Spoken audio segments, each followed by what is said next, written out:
So for some time now, I see most racing games very similar to each other, and I guess in some way or another that's a good thing, or at least I thought it was. I thought that maybe they simply reached the peak in content, since after all it is a realistic racing simulator, and there are limited things that you can include in these realistic type games.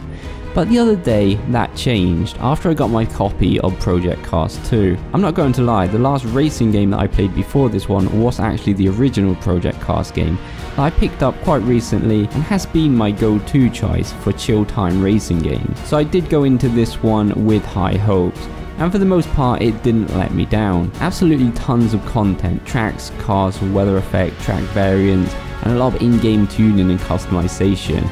Cars now include licenses from Ferrari and Lamborghini and a lot of other well-known classics.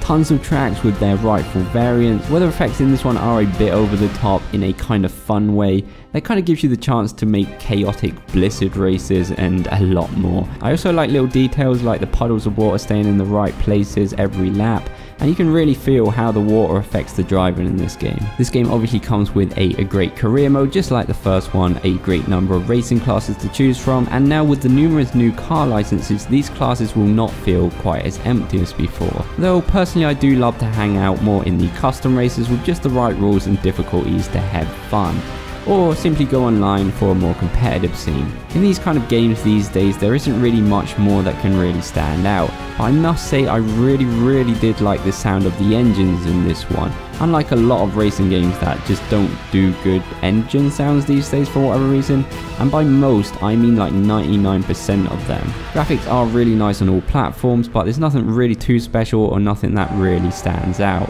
When it comes to the driving simulation part, which is pretty much the main thing in these kind of games, it is pretty nice to play with a controller pad, but it's nothing compared to playing it with a good one-to-one wheel, where the driving just feels perfect. So just like the first Project Cars, this will definitely be my game of choice right now to just hop on and have a nice race. For me, this is an easy 9 out of 10. Project Cars 2 is now available on PC, PS4 and Xbox One.